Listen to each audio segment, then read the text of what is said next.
പ്രിയപ്പെട്ടവരെയും ക്രിസ്തയേശുവിൻ നാമത്തിൽ ഈ ക്ലാസ്സിലേക്ക് ഞാൻ സ്വാഗതം ചെയ്യുന്നു. നാളുകൾക്ക് മുൻപ് നമ്മൾ അനൗൺസ് ചെയ്തതാണ് റോമൻസിന്റെ ക്ലാസ്. എന്നാൽ വളരെ തിരക്കുള്ള വളരെ ഉത്തരവാദിത്തങ്ങളുള്ള വ്യക്തിത്വമാണ് ഡോക്ടർ ആൻഡ്രൂസ് വർഗീസ്. അദ്ദേഹത്തെ എബനേസർ ബൈബിൾ ട്രെയിനിങ് സെന്ററിന് ലഭ്യമായി തന്നെ ഈ പ്രസ്ഥാനത്തിന്റെ ഭാഗ്യം തന്നെയാണ്. ആത്മീക ശുശ്രൂഷകളിലും ദൈവം തന്നെ ഏൽപ്പിച്ച ഭൗതികമായ ചില കാര്യങ്ങളിലും വളരെ തിരക്കോട് ആ കാര്യത്തിൽ വ്യാപൃതനായിട്ട് നടക്കുന്നിടയിൽ ഇങ്ങനെ വചനം പഠിപ്പിക്കാനായിട്ട് അദ്ദേഹത്തെ ലഭ്യമാതി ഞാൻ ദൈവത്തെ മഹത്വപ്പെടുത്തുന്നു. അദ്ദേഹത്തെ ഈ പ്രവർത്തനങ്ങൾക്ക് ക്ഷണിച്ച അതിന്റെ മാനേജ്മെന്റ് ഞാൻ അഭിനന്ദിക്കുന്നു. റവറൻഡ് ഡോക്ടർ ആൻഡ്രൂസ് വർഗീസ്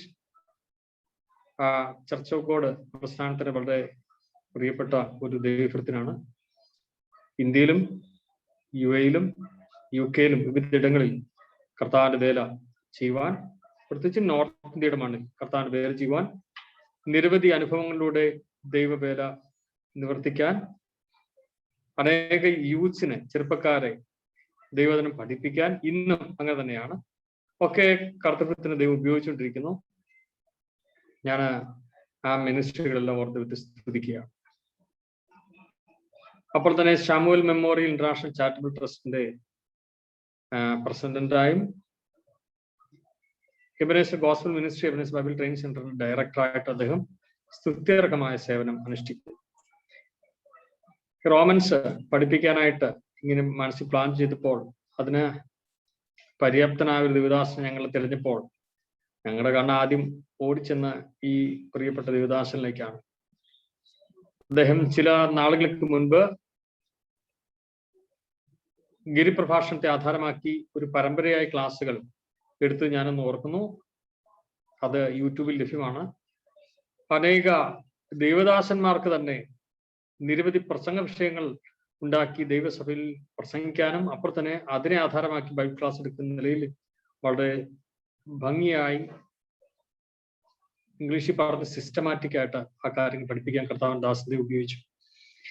ഇന്ന് രാത്രിയിൽ സഹർഷം എബനേസർ ഗോസ്പൽ മിനിസ്ട്രിയുടെയും എബനേസർ ബൈബിൾ ട്രെയിനിങ് സെന്റർ UAയുടെയും ഒപ്പം തന്നെ വാഗ്ദാനത്തിന്റെയും പേരിൽ അദ്ദേഹത്തെ ഈ ക്ലാസ്സിലേക്ക് സ്വാഗതം ചെയ്യുന്നു. അദ്ദേഹത്തിന്റെ ക്ലാസ് യൂട്യൂബിൽ ലൈവായിട്ട് ലഭ്യമാണ്. അത് അദ്ദേഹത്തിന്റെ ക്ലാസ് മാത്രം അങ്ങനെ ലഭ്യമാണ്.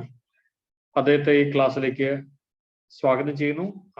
അതിനു മുൻപ് പ്രിയ ബ്രദർ അബു ജോൺ, ഈ പ്രസ്ഥാനത്തിന്റെ ചെയർമാൻ, പ്രാർത്ഥിക്കും. തുടർന്ന് അദ്ദേഹം ക്ലാസ്സുകൾ നയിക്കും. സ്വാഗതം. നമുക്ക് കണ്ണുകൾ അടയ്ക്കാം, നമുക്ക് പ്രാർത്ഥിക്കാം. മഹാകാരുണ്യവാനും നിത്യവാനും ഞങ്ങളെ അതിവാത്സല്യമായി സ്നേഹിക്കുന്ന ഞങ്ങളുടെ നല്ല ദൈവമേ, സ്വർഗീയ നല്ല പിതാവേ, നസ്രീനായ യേശു ക്രിസ്തുവിന്റെ അധികാരമുള്ള നാമത്തിൽ ഞങ്ങൾ ഒരുമിച്ച് അങ്ങയുടെ പാദപീഠം വണങ്ങുകയാണ്. കർത്താവെ, മാറ്റമില്ലാത്ത അങ്ങയുടെ വചനം പഠിക്കുവാൻ തക്കവണ്ണം കർത്താവ് ഞങ്ങളെ ബലപ്പെടുത്തിയല്ലോ. പ്രത്യേകിച്ച് പ്രിയ ഡോക്ടർ ആൻഡ്രൂസ് സാറിനെ റോമൻസിന്റെ ലേഖനം പഠിപ്പിക്കുവാൻ കർത്താവ് തിരഞ്ഞെടുത്തല്ലോ. ഇന്ന് ഞങ്ങൾ ഈ ക്ലാസ് പഠിക്കുവാനായി കടന്നു വരുമ്പോൾ കർത്താവെ, ഞങ്ങളുടെ ബുദ്ധിമണ്ഡലങ്ങളിലല്ല, ആത്മമണ്ഡലങ്ങളിൽ കർത്താവെ അങ്ങയുടെ ആത്മാവിന്റെ ശക്തി വ്യാപരിക്കുവാൻ, പരിശുദ്ധാത്മാവ് പ്രവർത്തിക്കുവാൻ ഞങ്ങൾ അങ്ങയോട് പ്രാർത്ഥിക്കുന്നു. കടന്നു വന്നിരിക്കുന്ന എല്ലാ സ്റ്റുഡൻസിനെയും, പ്രത്യേകിച്ച് ഞങ്ങളുടെ പ്രിയ സഹോദരൻ പ്രിയ ബിനു വർഗീസിനെയും കുടുംബത്തെയും ഞങ്ങൾ ഏൽപ്പിച്ച് പ്രാർത്ഥിക്കുന്നു. കർത്താവെ, ഇന്നത്തെ ക്ലാസ് ഒരു അനുഗ്രഹമായി അനേകർക്ക് വിടുതലായി തീരുവാൻ ഞങ്ങൾ പ്രാർത്ഥിക്കുന്നു. കർത്താവെ, ഇത് യൂട്യൂബിൽ ലൈവായി ശ്രദ്ധിക്കുന്ന ഓരോ വ്യക്തി ജീവിതങ്ങളിൽ ഞങ്ങൾ സമർപ്പിച്ച് പ്രാർത്ഥിക്കുന്നു. എല്ലാവർക്കും ഇതൊരു പരിവർത്തനത്തിന് കാരണമാകുവാൻ കർത്താവെ, റോമാലേഖനം അനവധിയായ പരിവർത്തനങ്ങൾക്ക് കാരണമായ ഒരു ലേഖനമാണത്. അത് ഇന്നും ഈ നൂറ്റാണ്ടിലും അത് സംഭവിക്കുവാൻ ഞങ്ങൾ അങ്ങയോട് പ്രാർത്ഥിക്കുന്നു. പ്രിയദാസിനെ അവിടെ നിന്ന് അധികാരപ്പെടുത്തിയാട്ടെ, അവിടുത്തെ ആത്മാവ് കൊണ്ട് നിറച്ചാട്ടെ. സർവ്വതും ഞങ്ങൾ യേശുവിൻ നാമത്തിൽ അർപ്പിക്കുന്ന കൃപയോട് കേൾക്കുമാറാകണമേ. ആമേൻ. ആമേൻ.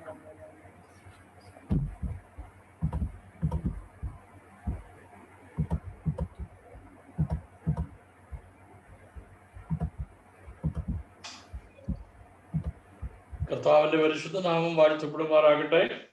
ഈ നല്ല സന്ദർഭത്തെ ഓർത്ത് ദൈവത്തെ സ്തുതിക്കുന്നു.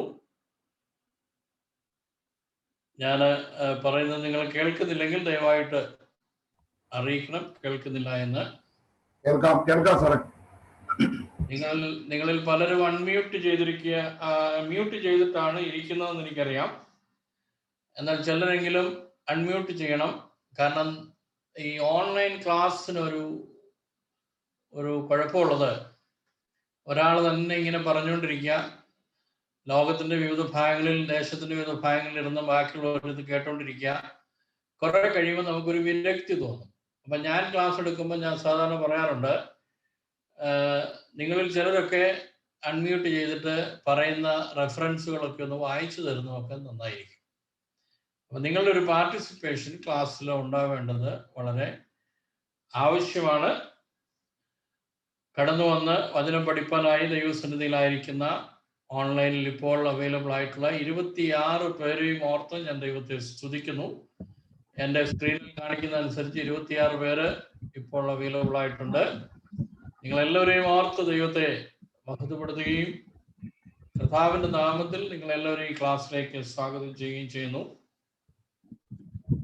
വളരെ മനോഹരവും എന്നാൽ അല്പം കൂടിപ്പോയോ എന്നൊരു സംശയമുണ്ട്. പോൾ സാറിന്റെ ഇൻട്രൊഡക്ഷൻ. ഞാനൊരു ചെറിയ മനുഷ്യനാണ്, വെറും 5 അടി 4 ഇഞ്ച് ഉയരമുള്ള, വളരെ സാധാരണക്കാരനായിട്ട് ജീവിക്കാൻ ആഗ്രഹിക്കുന്ന ഒരു മനുഷ്യൻ, ഒരു ഗ്രാമീണ മനുഷ്യൻ. ദൈവം തന്നതും ദൈവം ചെയ്തതും അല്ലാതെ ഒന്നും പുകഴുവാനായിട്ടില്ല. ഇതുവരെ കൊണ്ടുവന്ന ദൈവം സർവമാനവും മഹത്വവും സ്തുതിയും കരയറ്റുന്നു. നമ്മുടെ ഈ പ്രവർത്തനങ്ങളുടെ ചുക്കാൻ പിടിക്കുന്ന ബ്രദറും കുടുംബവും ഈ ക്ലാസ്സിൽ പങ്കെടുക്കുന്നുണ്ട്. അവരെ ഓർത്ത് ഞാൻ ദൈവത്തെ സ്തുതിക്കുന്നു. അവരിലൂടെ ദൈവം ചെയ്യുന്ന എല്ലാ നല്ല പ്രവർത്തികളെയും ഓർത്ത് ഞാൻ ദൈവത്തെ സ്തുതിക്കുക. എൻ്റെ ഫോൺ ഇങ്ങനെ വിശ്രമമില്ലാതെ അടിക്കുന്നതായതുകൊണ്ട് ഞാനൊന്ന് ഒരു ഫ്ലൈറ്റ് മോഡിൽ ഇട്ട് വെച്ചതാകട്ടോ, ഒരു ഡിസ്റ്റർബൻസ് ആകാതിരിക്കാനായിട്ട്. നിങ്ങളിൽ എല്ലാവരും പ്രതീക്ഷിക്കുന്ന പോലെ തന്നെ റോമാലേഖനത്തിന്റെ മുഖവുര, ഒരു ഇൻട്രഡക്ഷൻ നമ്മൾ ഇന്ന് തുടങ്ങുക. ഇന്നുകൊണ്ട് അത് തീരുകയില്ല. കാരണം നമുക്ക് ക്ലാസ് എടുക്കാനായിട്ട് കിട്ടുന്നത് 1 മണിക്കൂറാണ്. 1 മണിക്കൂർ കൊണ്ടൊന്നും റോമാലേഖനത്തിന്റെ ഇൻട്രഡക്ഷൻ ഒന്നും പറഞ്ഞു തീർക്കാൻ പറ്റില്ല. എങ്കിലും സമയത്തോടും നമ്മുടെ ലിമിറ്റഡ് ആയിട്ടുള്ള ക്രെഡിറ്റ് അവേഴ്സിനോടും ഒക്കെ നീതി പുലർത്തിക്കൊണ്ട് ചുരുക്കമായി അപ്പൊ തന്നെ ആശയങ്ങളൊന്നും നഷ്ടപ്പെടാതെ ദൈവത്തിന്റെ ആത്മാവ് റോമാലേഖനത്തിലൂടെ ദൈവസഭയെ പഠിപ്പിക്കുവാൻ ആഗ്രഹിക്കുന്ന നല്ല വശങ്ങളൊന്നും തന്നെ നഷ്ടപ്പെടാതെ റോമാലേഖനം നമുക്ക് ഒരുമിച്ച് പഠിച്ചു തീർക്കുവാൻ നിങ്ങളുടെ സഹായവും നിങ്ങളുടെ സഹകരണവും നിങ്ങളുടെ പ്രാർത്ഥനയും ആവശ്യമാണ്. നമുക്ക് പ്രാർത്ഥനയോടെ തുടങ്ങാം. റോമാലേഖനം, നിങ്ങളുടെ കയ്യിലെല്ലാം ബൈബിൾ ഉണ്ടെന്ന് എനിക്കറിയാം. റോമാലേഖനം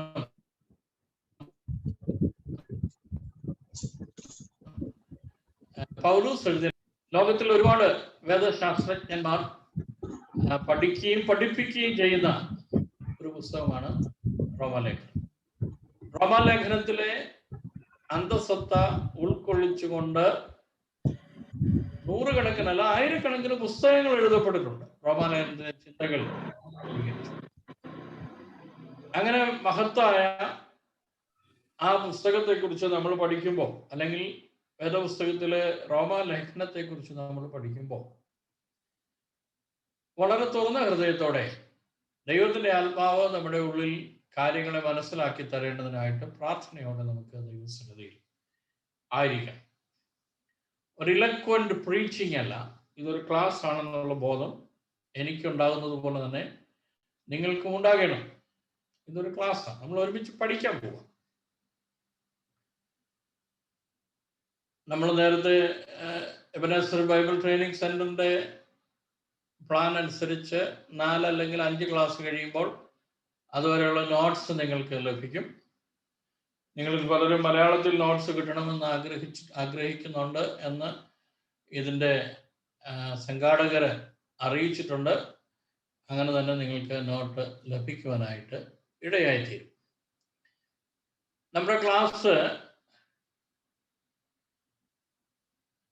മുമ്പോട്ട് നമ്മൾ പോകുന്നതിന് മുമ്പ് ഒരു വ്യക്തിക്ക് വേണ്ടി നമ്മൾ ഒരുമിച്ച് പ്രാർത്ഥിക്കാൻ പോകുക. ഇന്നത്തെ ക്ലാസ്സിൽ ബിനു വർഗീസ് എന്ന് പറയുന്ന ഒരു സഹോദരൻ ജബൽപൂരിൽ നിന്ന് ജോയിൻ ചെയ്തിട്ടുണ്ട്. ബിനു വർഗീസ്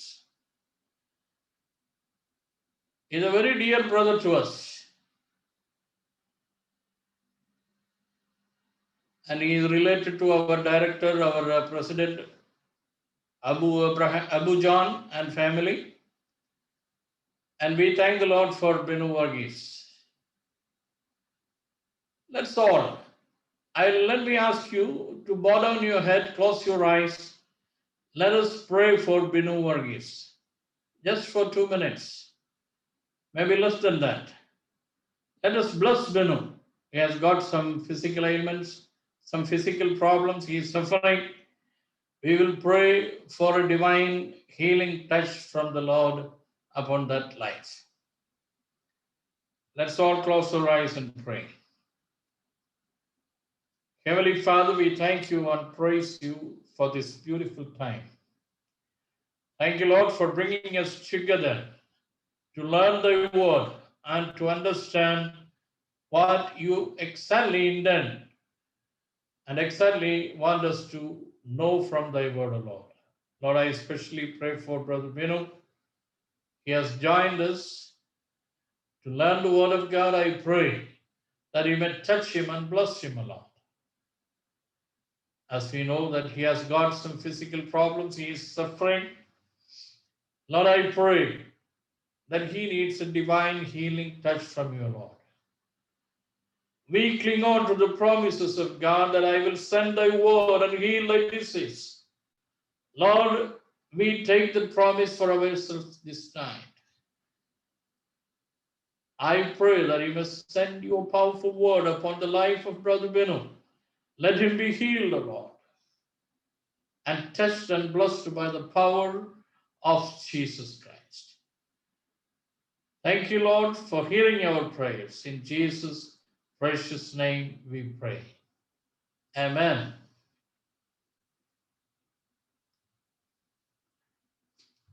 നമുക്ക് നമ്മുടെ റോമാലേഖനത്തിന്റെ ആമുഖ പഠനത്തിലേക്ക് വരാം. ആദിമ സഭയിലെ ഏറ്റവും ശക്തനായ ഒരു മിഷണറി, ദൈവ സഭയുടെ ആരംഭത്തിലെ അല്ലെങ്കിൽ ഒന്നാമത്തെ വേദശാസ്ത്രജ്ഞനുമാണ് പൗലോസ് എന്നറിയപ്പെടുന്ന ഇതിന്റെ എഴുത്തുകാരൻ. നിങ്ങൾ പ്രത്യേകം ശ്രദ്ധിക്കണം. ഇന്ന് ഒരുപാട് തിയോളജിയൻസ് ഉണ്ട്. നമ്മുടെ ചില ടീച്ചേഴ്സ് ഒക്കെ തിയോളജിയിൽ ഡോക്ടറേറ്റ് എടുത്തവരും എടുക്കുന്നവരും ഒക്കെയാണ്. നമ്മളെ തിയോളജി പഠിപ്പിക്കുന്ന അധ്യാപകരുണ്ട്. എന്നാൽ ഇവരൊക്കെ പഠിക്കുന്ന തിയോളജിയുടെ, ഇവരൊക്കെ പഠിക്കുന്ന വേദശാസ്ത്രത്തിന്റെ മൂലകാരണമായി ഭവിച്ചുകൊണ്ട് ഈടുറ്റ ലേഖനങ്ങൾ ദൈവസഭയ്ക്ക് സമ്മാനിപ്പാനും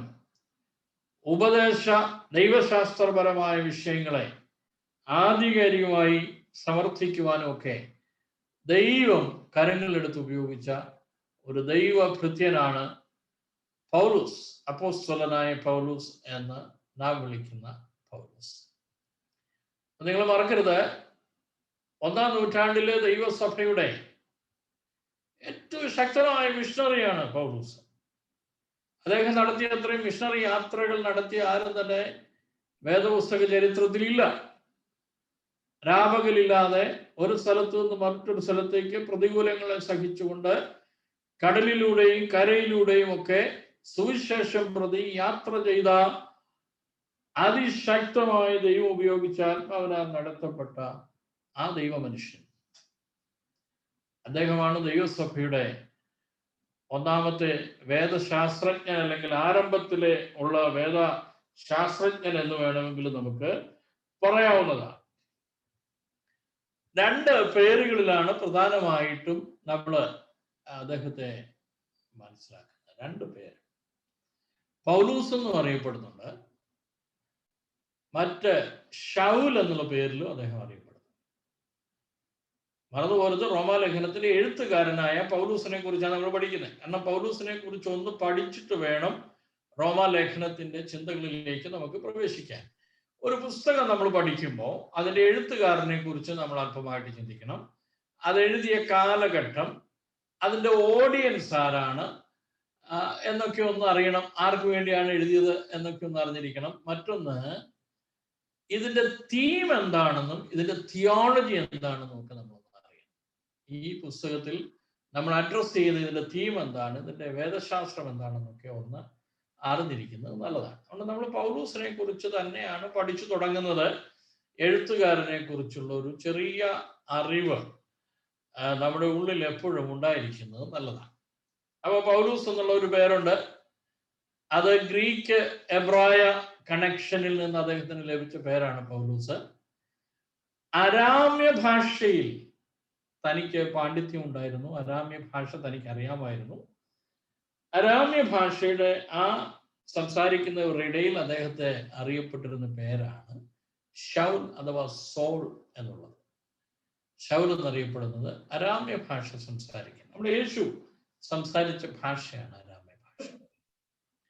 യേശു ലോകത്തിലായിരുന്നപ്പോൾ അരാമ്യ ഭാഷയാണ് സംസാരിച്ചത്. ഇന്ന് ലോകത്തിൽ വളരെ ചുരുക്കം ആൾക്കാരേ ഉള്ളൂ അരാമ്യ ഭാഷ സംസാരിക്കുന്നത്. എവിടെയാണെന്നറിയാമോ?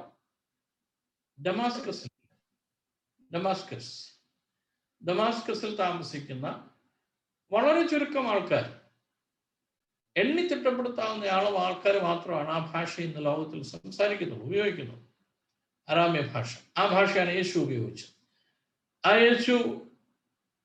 അരാമ്യ ഭാഷ, യേശു ഉപയോഗിച്ച ഭാഷ അറിയാവുന്ന ഒരാളായിരുന്നു പൗലോസ്, അല്ലെങ്കിൽ ശൗൽ എന്ന് നമ്മൾ പറയുന്ന ആ ദൈവദാസ്.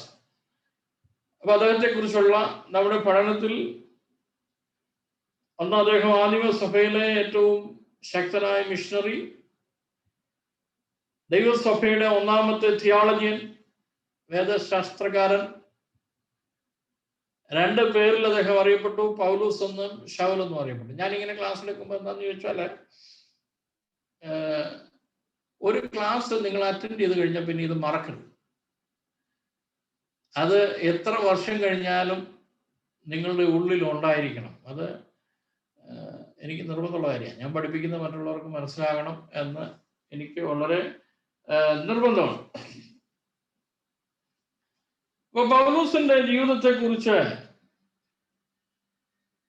നമുക്ക് അറിവ് ലഭിക്കുന്ന അതിന്റെ സോഴ്സ് ഓഫ് ഇൻഫർമേഷൻ എന്ന് പറയുന്നത് അദ്ദേഹത്തിന്റെ തന്നെ എഴുത്തുകളാണ്, അല്ലെങ്കിൽ അദ്ദേഹത്തിന് എഴുതിയ ലേഖനങ്ങളിൽ നിന്നാണ് പൗലൂസിന്റെ ജീവിതത്തെ കുറിച്ച് ഏറ്റവും കൂടുതൽ അറിവ് നമുക്ക് ലഭിക്കുന്നത്.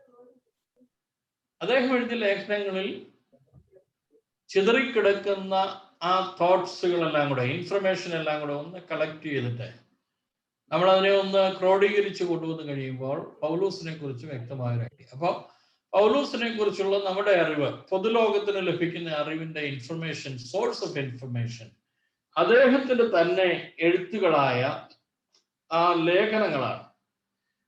കുറെ ഇൻഫർമേഷൻ അപ്പോസ്തല പ്രവൃത്തികളുടെ പുസ്തകത്തിൽ നമുക്ക് കിട്ടുന്നത്. കുറച്ചൊക്കെ കാര്യങ്ങൾ അപ്പോസ്തല പ്രവൃത്തികളുടെ പുസ്തകത്തിൽ നിന്നും പൗലോസിനെ കുറിച്ച് നമുക്ക് മനസ്സിലാക്കുവാനായിട്ട് കഴിയുന്നുണ്ട്. ഈ എഴുത്തുകാരന്റെ വേദശാസ്ത്രപരമായ ചിന്തകൾ അതിമനോഹരമായി പ്രതിഫലിപ്പിച്ചിരിക്കുന്ന ഒരു എഴുത്താണ് റോമാലേഖനം. നമ്മൾ സാധാരണ റോമാലേഖനത്തെ കുറിച്ചൊക്കെ ഒരു പ്രസംഗം, ഒരു ക്ലാസ് ഒക്കെ കേൾക്കുമ്പോൾ പ്രസംഗിക്കുന്ന ദൈവദാസന്മാരൊക്കെ പറഞ്ഞ് നമ്മൾ കേട്ടിട്ടുണ്ട്, വിശ്വാസത്താലുള്ള നീതീകരണം അത് ഒരു താർക്കികനെ പോലെ, ഒരു തർക്കശാസ്ത്രത്തിൽ നല്ല അവഗാഹമുള്ള ഒരാളെ പോലെ ആ വിഷയത്തെ താർക്കികമായി സമർത്ഥിച്ച് സംസാരിച്ചിരിക്കുന്ന ഒരാളാണ് പൗലൂസ്. റോമാലേഖനത്തിൽ എഴുതിയിട്ടുണ്ടെന്നൊക്കെ നമ്മൾ പ്രസംഗിച്ച് പല പ്രസംഗങ്ങൾ കേട്ടിട്ടുണ്ട്.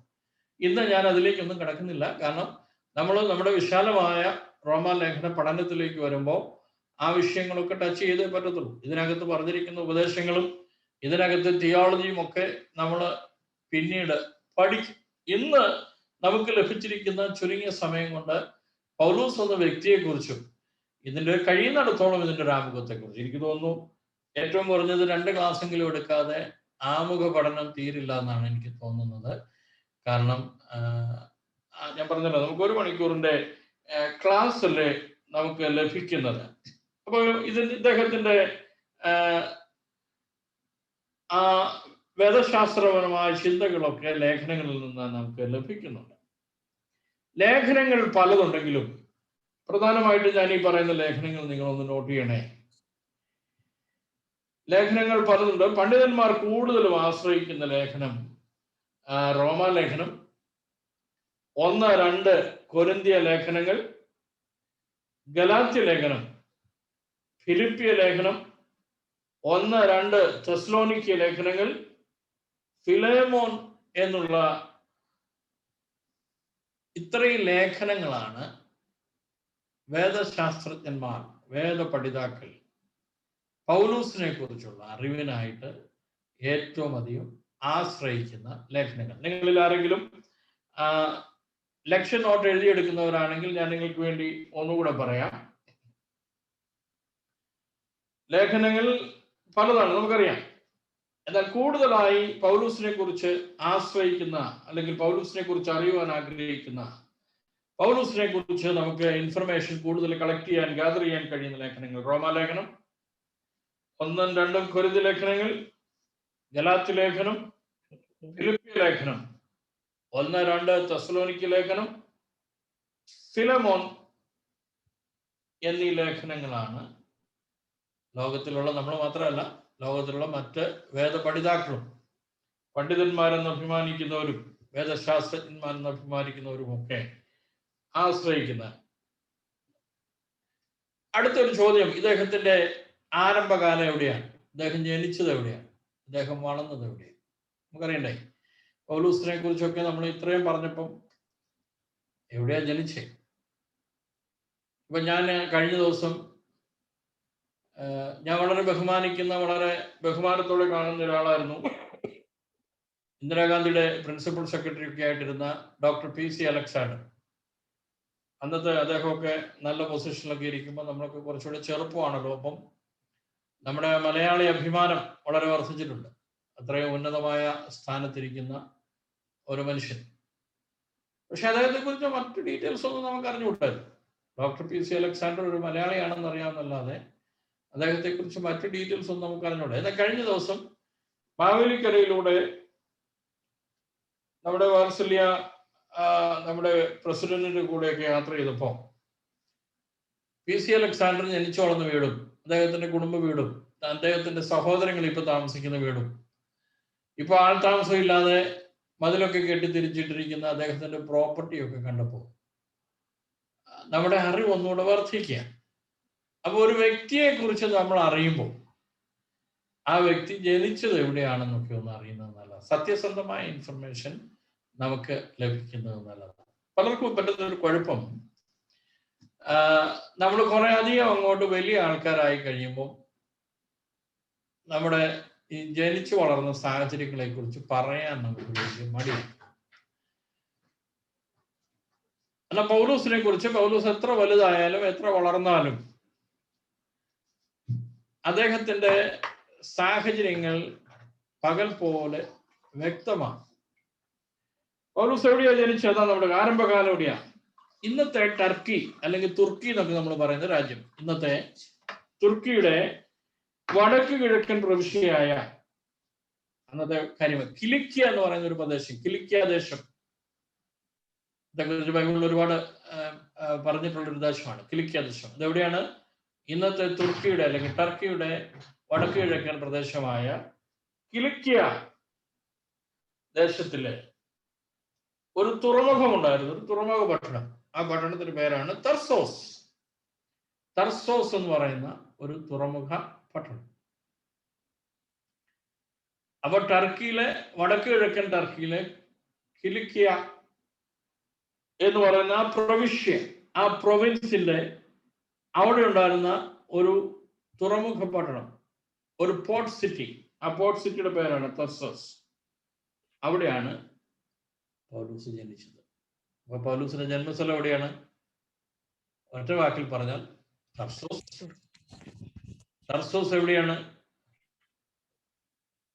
തുർക്കിയുടെ വടക്ക് കിഴക്കൻ സ്ഥലമായ കിലിക്കിയ പ്രവിശ്യയിലെ ഒരു പോർട്ട് സിറ്റിയാണ്, ഒരു തുറമുഖ പട്ടണമാണ്. ഈ തുറമുഖ പട്ടണങ്ങൾക്ക് ഒരു പ്രത്യേകതയുണ്ട്. തുറമുഖ പട്ടണങ്ങൾ എപ്പോഴും വാണിജ്യ പ്രാധാന്യമുള്ളതായിരിക്കും. അതുകൊണ്ടാണ് ഇപ്പൊ ബോംബെ പട്ടണം വളരുന്ന അത്രയും ഡൽഹിക്ക് വളരാൻ കഴിയില്ല. I mean in the sense of business, നമുക്ക് മനസ്സിലാകാൻ വേണ്ടി പറയാം. കാരണം ബോംബെ ഒരു തുറമുഖ പട്ടണമാണ്, ഒരു പോർട്ട് സിറ്റിയാണ്. അവിടെ നൂറുകണക്കിന് കപ്പലുകൾ ചരക്ക് വന്ന് അടിഞ്ഞ് അതിന്റെ വ്യാപാരം നടക്കുന്ന ഒരു സംഭവമാണ് ബോംബെ എന്ന് പറയുന്നത്. അതിന്റെ ബിസിനസ് വ്യാപ്തി വളരെ വലുതാണ്, അതിന്റെ വളർച്ച വളരെ വലുതാണ്. ആ സ്കോപ്പ് സമുദ്ര സാമീപ്യമില്ലാത്ത, തുറമുഖമില്ലാത്ത ഡൽഹി പോലെ ഒരു പട്ടണത്തിന് കിട്ടിക്കൊള്ളണമെന്നില്ല. ഇപ്പൊ നിങ്ങളിൽ പലരും മിഡിൽ ഈസ്റ്റിലുള്ളവരാണ്. ദുബായ് വളരാനുള്ള കാരണം അവർക്ക് ഓയിൽ ഉള്ളത് കൊണ്ടല്ല, അവരവരുടെ തുറമുഖത്തെ ഭംഗിയായി ലോക വ്യാപാരത്തിന് വേണ്ടി തുറന്നു കൊടുത്ത് ഉപയോഗിക്കുന്നത് കൊണ്ട് അവിടുത്തെ ബിസിനസ് ഓപ്പർച്യൂണിറ്റീസിന് ഒരു ഭംഗം വരുന്നില്ല. ബിസിനസ് ഇങ്ങനെ ഫ്ലോയിങ് ഔട്ടാണ്. ബിസിനസ് സാധ്യതകൾ വരുന്നു പോകുന്നു, അതിങ്ങനെ വന്നുകൊണ്ടിരിക്കും. തുറമുഖ പട്ടണത്തിന്റെ ഒരു പ്രത്യേകതയാണ്. തുറമുഖ പട്ടണങ്ങളൊക്കെ തന്നെ ലോകത്തിന്റെ ദൃഷ്ടിയിൽ, ലോകത്തിന്റെ ശ്രദ്ധ ആകർഷിക്കുന്ന സ്ഥലവുമായിരിക്കും. വേറെ ഒരുപാട് കാര്യങ്ങൾ തുറമുഖ പട്ടണത്തെ കുറിച്ച് പറയാനുണ്ട്.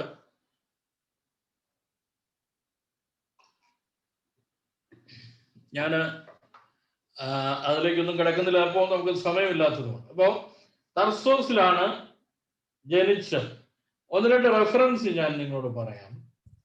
അപ്പോസ്തല പ്രവൃത്തികളുടെ പുസ്തകം 21-ാം അധ്യായം 39-ാമത്തെ വാക്യവും 22-ാം അധ്യായം 3-ാമത്തെ വാക്യവും നിങ്ങൾ കുറിച്ചിട്ടാൽ മതി. സമയം ഇല്ലാത്തതുകൊണ്ട് എടുത്തു വായിക്കാൻ ഞാൻ ആവശ്യപ്പെടുന്നില്ല. അപ്പോസ്തല പ്രവൃത്തികളുടെ പുസ്തകം 21-ാം അധ്യായം 39-ാമത്തെ വാക്യവും 22-ാം അധ്യായം 3-ാമത്തെ വാക്യവും നിങ്ങളൊന്ന് വായിക്കുന്നതല്ല. അദ്ദേഹം എന്ന് ജനിച്ചു? What was his date of birth? സത്യസന്ധമായ ഒരു ഉത്തരം നിങ്ങളോട് പറഞ്ഞാൽ ആർക്ക് വ്യക്തമായ ഒരു ഉത്തരം ഇതുവരെ അതിന് നൽകാൻ കഴിഞ്ഞിട്ടില്ല. പൗലൂസിന്റെ ഒരു ജനന തീയതി കണ്ടുപിടിക്കാൻ ഇതുവരെ ആർക്കും കഴിഞ്ഞിട്ടില്ല. ലോകത്തിലെ പ്രശസ്തരായ പൗലൂസിനെ കുറിച്ച് ഒരുപാട് റിസർച്ച് ഒക്കെ നടത്തിയ എഴുത്തുകാരും വേദപണ്ഡിതന്മാരും ഒക്കെ എഴുതിയിട്ടും വ്യക്തമായ ഒരു ഉത്തരം, ഊഹാപോഹങ്ങളൊക്കെ ഒരുപാട് പേര് എഴുതിയിട്ടുണ്ട്, വ്യക്തമായ ഒരു ഉത്തരം ആർക്കും തന്നെ നൽകുവാനായിട്ട് കഴിയാത്തൊരു ചോദ്യമാണ്. When was he born? എന്നാണ് അദ്ദേഹം ജനിച്ചത്? അറിഞ്ഞുകൂടാ എന്നുള്ളതാണ് സത്യം.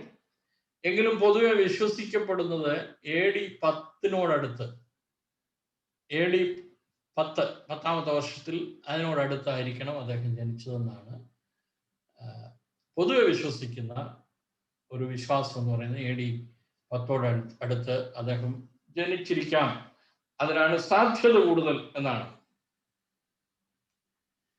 എന്നാൽ പൗലൂസ് തന്റെ ജനനത്തിന്റെ കാലഘട്ടം പറയുന്നില്ലെങ്കിലും പൗലൂസ് പറയുമ്പോൾ തന്റെ സ്വന്തം വാക്കുകൾ കൊണ്ട് തന്നെ താൻ ഒരു റോമൻ പൗരനായിട്ടാണ് ജനിച്ചതെന്ന് പറയുന്നത്. അദ്ദേഹം ഒരു യഹൂദനാണ്. എന്നാൽ അന്നത്തെ ലോകം ഭരിച്ചുകൊണ്ടിരുന്ന റോമ സാമ്രാജ്യത്തിന്റെ പൗരത്വമുള്ളവനായിട്ടാണ് ജനിച്ചത് എന്നത് വളരെ അഭിമാനത്തോടെ പറയുന്നുണ്ട്. ഓരോ കാലഘട്ടത്തിലും ഓരോ പൗരത്വത്തിന് ഓരോ വിലയുണ്ട്. നമ്മുടെ പൗരത്വം നിർണ്ണയിക്കുന്ന രേഖയാണ് നമ്മുടെ പാസ്പോർട്ട് എന്ന് പറയുന്നത്. അന്നത്തെ കാലത്ത് പാസ്പോർട്ട് ഉണ്ടോ ഇല്ലയോ എന്ന് എനിക്ക് അറിഞ്ഞുകൂടാ. പക്ഷെ നിശ്ചയമായിട്ടും അവരുടെ പൗരത്വത്തെ ക്ലെയിം ചെയ്യാനുള്ള, പൗരത്വം നിർണ്ണയിക്കപ്പെടാനുള്ള എന്തെങ്കിലും ഒരു രേഖ അവർക്ക് കാണും. അല്ലെങ്കിൽ പൗലൂസ് ഒന്നും ധൈര്യമായിട്ട് ഞാൻ റോമൻ പൗരനാണെന്ന് പറയുകയും ഒരു റോമൻ പൗരന്റെ അവകാശങ്ങൾക്ക് വേണ്ടി നിലകൊള്ളുകയും ചെയ്യത്തില്ല. റോമൻ പൗരന്റെ അവകാശങ്ങളിൽ ഏറ്റവും വലിയ അവകാശം, നമുക്ക് മനസ്സിലാകുന്ന ഭാഷയിൽ പറഞ്ഞാൽ, ലോവർ കോർട്ടിൽ കേസ് പോകാൻ അവകാശമുണ്ട്. ഒരു സെഷൻസ് കോർട്ടിലോ ജില്ലാ കോടതിയിലോ ഒക്കെ കേസിന് പോകാൻ എല്ലാവർക്കും അധികാരമുണ്ട്. ഇപ്പൊ നമുക്ക് മനസ്സിലാകുന്ന ഭാഷയിൽ ഞാൻ നിങ്ങളോട് പറഞ്ഞു മനസ്സിലാക്കാം. എന്നാൽ ഹൈക്കോടതിയിലോ സുപ്രീം കോടതിയിലോ കേസിന് പോകാൻ അന്ന് എല്ലാവർക്കും അവകാശം ഇല്ലായിരുന്നു. മോസ്റ്റ് സുപ്രീം ലീഗൽ കൗൺസിലിൽ റൂളറുടെ അടുത്ത്, ഭരിക്കുന്നവന്റെ അടുത്ത്, ഗവർണറുടെ അടുത്ത് സംവാദം നടത്തുവാൻ, തന്റെ കാര്യം ബോധിപ്പിക്കാൻ ഒരു റോമ പൗരന് അവകാശമുണ്ടായിരുന്നു. അത് നമ്മൾ പിൽക്കാലത്ത് പൗലൂസിനെ കുറിച്ച് പഠിച്ചു വരുമ്പോ പൗലൂസ് തന്നെ പറയുന്നുണ്ട്, ഞാനൊരു റോമ പൗരനാണ്, രഹസ്യമായിട്ട് എന്നെ അറസ്റ്റ് ചെയ്ത് രഹസ്യമായി എന്നെ പീഡിപ്പിച്ചിട്ട് രഹസ്യമായിട്ട് എന്നെ വിടാൻ നിങ്ങൾ ശ്രമിക്കരുത്, എനിക്ക് ന്യായം ബോധിപ്പിക്കാൻ അവകാശമുണ്ടെന്ന് പറയുന്ന ഒരു സന്ദർഭമൊക്കെ നമ്മൾ വായിക്കുന്നുണ്ട്. പറഞ്ഞല്ലോ, നമ്മളൊരു ഡീറ്റെയിൽഡ് സ്റ്റഡി അല്ലാത്തതുകൊണ്ട് അതിനകത്തേക്കൊന്നും റെഫറൻസ് സഹിതം ഞാൻ പോകുന്നില്ല. അപ്പൊ അദ്ദേഹം പറയുകയാണ്, ഞാൻ റോമൻ സിറ്റിസണാണ്. യഹൂദന്മാരുടെ ഒരു പാരമ്പര്യം അനുസരിച്ച് സ്കൂളിൽ ചേർക്കുന്ന പ്രായം 4 വയസ്സ് 5 വയസ്സ് വരെ, 4 വയസ്സാണ് പ്രധാനമായിട്ട്. ആൺകുട്ടികളൊക്കെ വീട്ടിലിരുന്ന് തന്നെ ന്യായപ്രമാണം പഠിക്കണം. വീട്ടിലിരുന്ന് തന്നെ ന്യായപ്രമാണം പഠിക്കും. വീട്ടിൽ നിന്ന് പഠിക്കും. അതിനുശേഷം പിന്നെ അവർക്ക്, അത് നമ്മള് ഗലാത്യ ലേഖനം ഒക്കെ പഠിക്കുമ്പോൾ അറിയാം, അതിന്റെ ടേംസ് ഉണ്ട്. വീട്ടിൽ ആളെ വെച്ച് പഠിപ്പിക്കുന്ന ഒരു സിസ്റ്റമുണ്ട്. ആൺപിള്ളേരെ വേദം പഠിപ്പിക്കാൻ, ന്യായപ്രമാണം പഠിപ്പിക്കാൻ വീട്ടിൽ ആളെ വിളിച്ചു വരുത്തി അവർക്ക് ക്ലാസ് എടുത്തു കൊടുക്കുന്ന ഒരു സിസ്റ്റം കൂടെ ഉണ്ട്. അതുപോട്ടെ, നമ്മുടെ വിഷയമല്ല. അപ്പൊ ഇദ്ദേഹം റോമൻ പൗരനാണെന്ന് പറയുമ്പോൾ തന്നെ യഹൂദനായി ജനിച്ചത് കൊണ്ട് അദ്ദേഹം 4 വയസ്സ് വരെ വീട്ടിൽ തന്നെ ന്യായപ്രമാണം പഠിച്ചു. ഉന്നത വിദ്യാഭ്യാസം മതപരമായ വിഷയങ്ങളിലാണ് പഠിച്ചത്. ഉന്നത വിദ്യാഭ്യാസം മതപരമായ വിഷയങ്ങളാണ് പഠിച്ചത്. നമ്മുടെ നാട്ടിൽ, പ്രത്യേകിച്ച് ഇന്ത്യയിലെ മതപരമായ ക്രിസ്തീയ മതം ഒരു യൂണിവേഴ്സിറ്റി തലത്തിൽ പഠിക്കാൻ നമുക്കിവിടെ വളരെ ചാൻസസ് കുറവാണ്. നിങ്ങളിൽ എത്ര പേർക്ക് അറിയാമെന്ന് എനിക്ക് അറിഞ്ഞൂടാ. ഒരു ക്രിസ്ത്യൻ തിയോളജിയുടെ ഡിപ്പാർട്ട്മെന്റ് തന്നെ ഉള്ളത് കൽക്കട്ട ബേസ്ഡ് സെറാംപൂർ യൂണിവേഴ്സിറ്റിക്ക് മാത്രമേ ഉള്ളൂ. വേറൊരു യൂണിവേഴ്സിറ്റിക്ക് ഒരു ക്രിസ്ത്യൻ തിയോളജി പഠിക്കാനുള്ള ഒരു ഡിപ്പാർട്ട്മെന്റ് ഇല്ല. എന്നാൽ വളരെ സന്തോഷത്തോടെ പറയട്ടെ, കഴിഞ്ഞ ദിവസത്തെ പത്രവാർത്തയെ വായിച്ചപ്പോൾ വളരെ സന്തോഷം തോന്നി. കാലിക്കറ്റ് യൂണിവേഴ്സിറ്റി ഈ വരുന്ന അധ്യയന വർഷം മുതൽ, അതായത് അടുത്ത മെയിലോ ജൂണിലോ ആരംഭിക്കുന്ന അധ്യയന വർഷം മുതൽ BA ഇൻ ക്രിസ്ത്യൻ എഡ്യൂക്കേഷൻ എന്ന് പറയുന്ന ഒരു ഡിപ്പാർട്ട്മെന്റ്, ഒരു കോഴ്സ് തുടങ്ങിയിട്ട് ഒരു ക്രിസ്ത്യൻ ഹയർ സ്റ്റഡീസിന്റെ ഡിവിഷൻ കാലിക്കറ്റ് യൂണിവേഴ്സിറ്റി തുടങ്ങാം. എൻ്റെ ക്ലാസ്സിൽ ഇങ്ങനെ ചില ജനറൽ ഇൻഫർമേഷൻ ഒക്കെ കയറി വരും കേട്ടോ. അതൊരു സ്വഭാവമായി പോയി.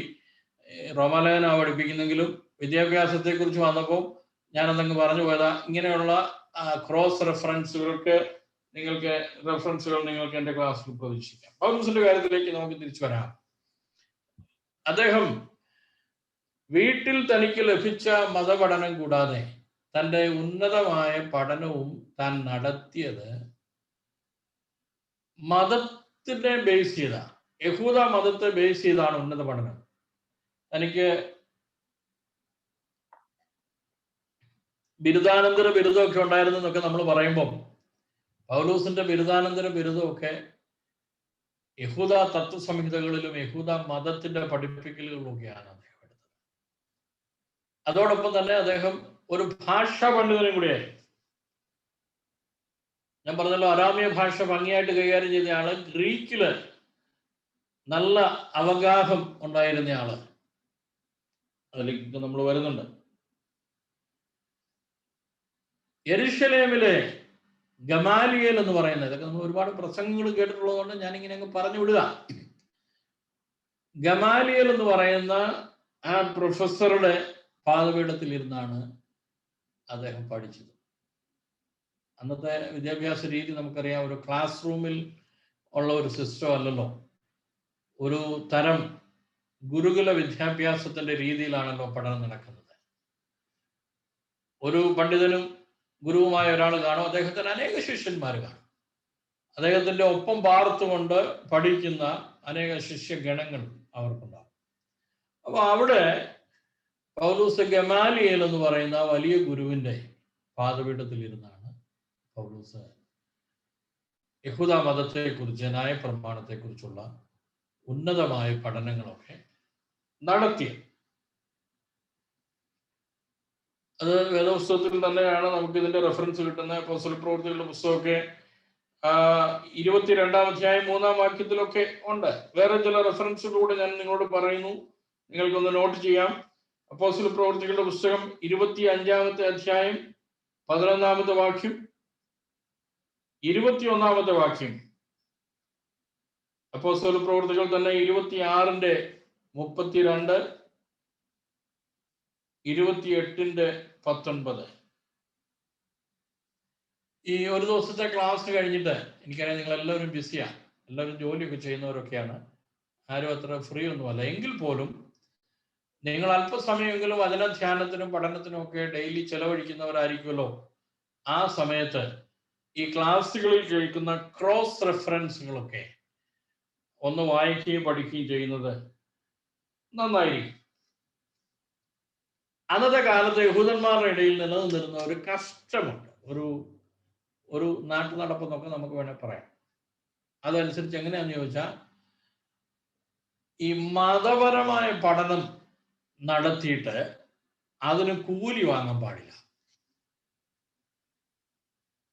മതപ്രസംഗം നടത്തിയിട്ട് കൂലി വാങ്ങുന്നത് അന്നത്തെ യഹൂദ ആ കൾച്ചർ അനുസരിച്ച്, അവർ നിലനിന്നിരുന്ന ആ കീഴ്വഴക്കം അനുസരിച്ച് അതവർ അംഗീകരിച്ചിരുന്നില്ല. നിങ്ങൾ എത്ര വലിയ മതപണ്ഡിതനാണെങ്കിലും നിങ്ങൾ മതപ്രസംഗം നടത്തിയിട്ട് പണം പിരിച്ച് ജീവിക്കരുത്.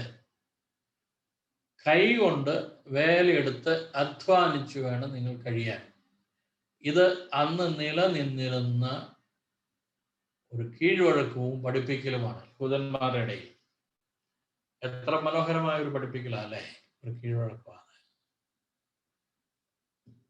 ഞാൻ അതിൽ നിന്നും പ്രസംഗിക്കുമ്പോൾ പറയുന്ന ഒരു കാര്യം, കർത്താവിന്റെ ദാസന്മാരെല്ലാവരും തങ്ങളെ കൊണ്ട് കഴിയുന്നത് പോലെ ജോലി ചെയ്ത് ജീവിക്കണമെന്ന് ആഗ്രഹിക്കുന്നതാണ് ഞാൻ. മിഡിൽ ഈസ്റ്റിലൊക്കെ ഒരു പരിധി വരെ അതൊക്കെ നടക്കുന്നുണ്ട്. കാരണം സ്വന്തം ജോലിയോടുള്ള ബന്ധത്തിലൊക്കെ തന്നെയാണ് മിക്കവാറും എല്ലാവരും ശുശ്രൂഷയൊക്കെ ചെയ്യുന്നത്. നമ്മുടെ വിഷയം അതൊന്നുമല്ല. ജോലി ചെയ്യാൻ മനസ്സുള്ളവരും ആ കാഴ്ചപ്പാടുള്ളവരും ജോലി ചെയ്യട്ടെ, ജോലി ചെയ്യാത്തവർ ജോലി ചെയ്യാതിരിക്കട്ടെ. അതൊക്കെ അവരും ദൈവവും ഒക്കെ ആയിട്ട് തീർക്കേണ്ട കാര്യമാണ്, ഒന്നും നമ്മളെ ബാധിക്കുന്ന വിഷയമല്ല. ഞാൻ പറഞ്ഞു വന്നത്, പൗലൂസ് മതപഠനത്തോടൊപ്പം തൻ്റെ ഉന്നത വിദ്യാഭ്യാസത്തോടൊപ്പം ജീവിക്കാൻ, ജോലിയെടുക്കാനുള്ള കൈത്തൊഴിലൂടെ പഠിച്ച തൊഴിൽ വിദ്യാഭ്യാസം, തൊഴിലധിഷ്ഠിത വിദ്യാഭ്യാസം കൂടെ നേടിയ ആളാണ് പൗലൂസ്. പൗലൂസ് പഠിച്ച 2 തൊഴിലിനെ കുറിച്ച് വേദപുസ്തകം പറയുന്നത്, മലയാളത്തിൽ പറഞ്ഞാൽ കൂടാരപ്പണി, തുകൽപ്പണി. ടെന്റ് മേക്കിംഗ്, കൂടാരപ്പണി എന്ന് പറഞ്ഞാൽ ടെന്റ് മേക്കിംഗ്. പിന്നെ leather work, സ്റ്റാനിങ് work, leather work. അന്നത്തെ കാലത്ത് നിലനിന്നിരുന്ന, അന്ന് അത്യാവശ്യം ജീവിച്ചു പോകാനുള്ള വരുമാനം ഉണ്ടാക്കാമായിരുന്ന ഒരു പണിയാണ്. ഇന്നും നമ്മൾ യൂറോപ്യൻ രാജ്യങ്ങളിലേക്കൊക്കെ പോയാൽ, പ്രത്യേകിച്ച് ഇംഗ്ലണ്ടിലേക്കൊക്കെ ചെന്നാൽ ടെന്റിനൊക്കെ ഭയങ്കര ഡിമാൻഡ് കേട്ടോ. ടെന്റ് മേക്കിംഗ് എന്ന് പറയുന്നത് ഇന്നും അവിടുത്തെ ഒരു വലിയ ഡിമാൻഡുള്ള പരിപാടിയാണ്. അവർ വേറൊരു പദത്തിലാണ് വലിയ ടെന്റുകളെയൊക്കെ വിളിക്കുന്നത്. ടെന്റ് എന്നൊക്കെ നമ്മൾ പറയുമെങ്കിലും, ടെന്റ് മേക്കിംഗ് എന്നൊക്കെ പറയുമെങ്കിലും, നല്ല ഇംഗ്ലീഷുകാർ ടെന്റ് മേക്കിംഗ് എന്നല്ല പറയുന്നത്, അവർ മാർക്കി എന്ന് പറയുന്നത്. മാർക്കി. പക്ഷെ ആ പദം നിങ്ങൾക്ക് പുതുതായിരിക്കും, ഇരിക്കട്ടെ. മാർക്കി എന്ന് പറയുന്ന പദം ഉപയോഗിക്കുന്നത്. മാർക്കി എന്ന് പറഞ്ഞ ടെന്റ് എന്നാണ്. നമ്മളൊരു കോൺഫറൻസിന്, ഒരു ക്രിസ്ത്യൻ കോൺഫറൻസിന് അല്ലെ ഒരു കൺവെൻഷൻ പോലുള്ള സംഭവത്തിനൊക്കെ പോയാൽ ചർച്ചിനകത്തായിരിക്കും മീറ്റിംഗ് നടക്കുന്നത്. പക്ഷെ അതിന്റെ ഫുഡിന്റെ അറേഞ്ച്മെന്റ്, കൗൺസിലിംഗ് സെഷന്, ഓവർഫ്ലോ സീറ്റിംഗ് അറേഞ്ച്മെന്റ് ഒക്കെ മാർക്കിയിലായിരിക്കും. അപ്പൊ സീനിയർ പാസ്റ്റർ അല്ലെങ്കിൽ അനൗൺസ് ചെയ്യുന്ന ആൾക്കാർ, അതിന്റെ ഓർഗനൈസേഴ്സ് സ്റ്റേജിൽ നിന്നിട്ട് പറയും, that the arrangement is there in the marquee for your lunch എന്ന് പറഞ്ഞാൽ ഈ കേക്ക് എന്ന് പറഞ്ഞ പിടികിട്ടത്തില്ല. ഈ മാർക്കി എന്ന് പറയുന്നത് എന്താ, അതുകൊണ്ട് അപ്പൊ അതങ്ങ് പറഞ്ഞെന്നുള്ളേ ഉള്ളൂ. ടെന്റ് എന്നാണ് അർത്ഥം. അതൊരു പ്രത്യേക നിലയിൽ ഒരു വലിയ കൊട്ടാരം പോലെ ഉണ്ടാക്കുന്ന വലിയ ടെന്റുകളാണ്. അതിന്റെ പണി പഠിച്ചിരുന്നയാളാണ്. പഴയ കാലത്ത് ഇത് ഉണ്ടായിരുന്നു. ബ്രിട്ടീഷുകാർക്ക് ഒരു പ്രത്യേകതയുണ്ട്. പണ്ട് അവർക്കുണ്ടായിരുന്ന സാധനങ്ങളൊന്നും അവർ കൈവിട്ടിട്ടില്ല. അത് ഇപ്പോഴും അവര് കൊണ്ടു നടക്കാൻ ശ്രമിക്കുന്നവരാണ്. ഇത്രയും പുരോഗതിയൊക്കെ വന്നിട്ടും കൊണ്ടു നടക്കാൻ ശ്രമിക്കുന്നവരാണ്. നമുക്കൊരു പ്രത്യേകതയുണ്ട്. ഈ ഒരു 150 വർഷം പഴക്കമുള്ള ഒരു വീട് നമുക്കുണ്ടെന്ന് വിചാരിക്കാം. 150 വർഷം പഴക്കമുള്ള ഒരു വീട്. നമ്മളിൽ എത്ര പേര് കാശ് മുടക്കി അത് റിപ്പയർ ചെയ്യും? എല്ലാവരും ചെയ്യാൻ ഇടിച്ചു പൊളിച്ച് ദൂരം കളഞ്ഞിട്ട് വേറെ പണി. എന്നാൽ ഇംഗ്ലണ്ടിൽ ഞാൻ കണ്ടിട്ടുണ്ട് 450ഉം 500ഉം 550ഉം വർഷം പഴക്കമുള്ള പഴയ വീടുകൾ. അന്നത്തെ കാലത്ത് ഷെയ്പ്പ്ലെസ് ആയിട്ട് കെട്ടിയിരിക്കുന്ന ഭിത്തികൾ, വെറും ഉരുളൻ തടി, കാട്ടിൽ നിന്ന് വെട്ടിക്കൊണ്ട് വന്ന തടി മേൽക്കൂരയായിട്ട് മേഞ്ഞ് അതിന്റെ മേളിൽ ഓട് മേഞ്ഞിരിക്കുന്ന വീടുകൾ.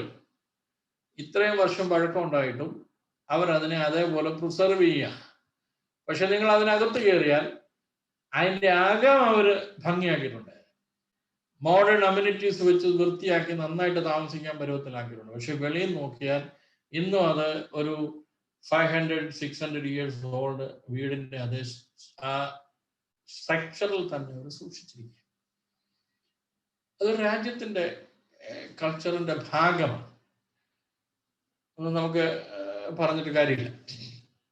നമ്മുടെ ചിന്താഗതി അനുസരിച്ച് നമ്മളെപ്പോഴും പുതുമ തേടി പോകുന്നവരാണ്. പൗലോസിനെ സംബന്ധിച്ചിടത്തോളം ഈ 2 തൊഴിൽ താൻ പഠിച്ചു. ടെന്റ് മേക്കിങ്ങും ലെതർ വർക്കും ഒക്കെ താൻ പഠിച്ചിട്ടുണ്ട്. അപ്പോസ്തല പ്രവൃത്തികളുടെ പുസ്തകം 18-ാം അധ്യായം 3-ാമത്തെ വാക്യമൊക്കെ വായിക്കുമ്പോൾ, അപ്പോസ്തല പ്രവൃത്തി 18-3 ഒക്കെ വായിക്കുമ്പോൾ നമുക്ക് അത് അറിയാനായിട്ട് പറ്റും.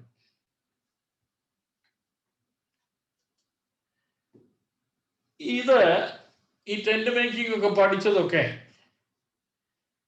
ഈ ഹെലനിസ്റ്റിക് കൾച്ചർ എന്ന് പറയുന്ന ഒരു കൾച്ചറുണ്ട്. ഹെലനിസ്റ്റിക് കൾച്ചർ, അല്ലെങ്കിൽ അത് ഗ്രീക്ക് സംസ്കാരത്തോട് ചേർന്ന് നിൽക്കുന്ന ഒരു സംസ്കാരമാണ് ഹെലനിസ്റ്റിക് കൾച്ചർ എന്ന് പറയുന്നത്. കുറച്ചുകൂടെ വ്യക്തമായിട്ട് പറഞ്ഞാൽ, അലക്സാണ്ടർ ദി ഗ്രേറ്റിന്റെ മരണശേഷം, അലക്സാണ്ടർ ചക്രവർത്തിയുടെ മരണശേഷം